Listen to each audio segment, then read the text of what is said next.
起床脖子僵硬、肩膀紧绷、肩关节不舒服、头昏脑胀的，其实你不是在休息，而是你的颈椎在加班。这3大错误虽知，只要你有其中一项，就赶快换枕头。第一点，睡觉会习惯举手投降，在举手投降的时候啊，你的肩关节从60度到90度，你的肌腱就受到压迫，血液供应变少，连续下来几周啊，你的肩关节就出问题咯。第二点，侧趴睡，侧趴睡的人呢，耳朵跟肩膀挤在一起，所以颈椎会旋转，所以你的后背、肩胛骨内侧、胸椎、第四椎左右很容易产生筋膜的问题，我们就讲筋膜炎，很多时候是侧趴睡侧出来的哦。第三点就是睡高枕或者过低的枕头，太高或太低的枕头会让你的舌头没有办法放在正常的舌顶上颚，所以代表你口腔的张力会异常。你可以试试看，当我们正常量身高坐着的时候，你都不要动，舌头会放在上颚。可是当你过度的低头，舌头就塌陷咯，或者是没有睡枕头的时候有点抬头，嘴巴容易口呼吸，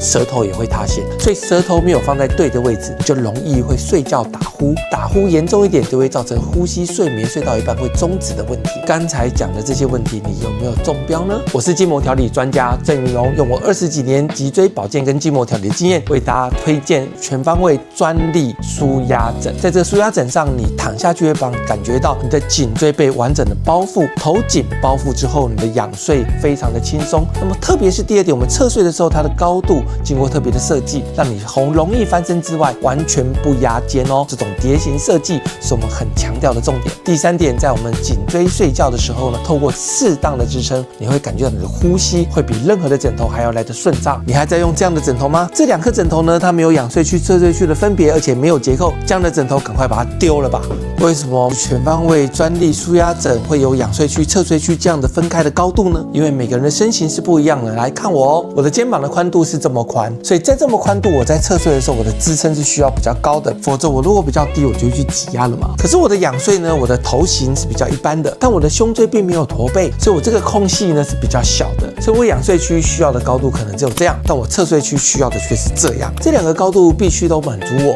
所以你的枕头有符合这样的设定吗？睡眠医学博士为我们特别设计的针对每个人不同特征、不同高度的枕头，一定可以帮助你找到属于你自己的天命之枕。品质要看见，细节绝对是关键。高科技记忆泡棉搭配3D 完美人体力学的设计，还有奥地利100%的天丝，来自法国的防螨处理，日本的抗菌处理，还有台湾星光凉感纱，就是要给你更好的睡眠。全方位专利舒压枕，让你一夜健康好眠到天明。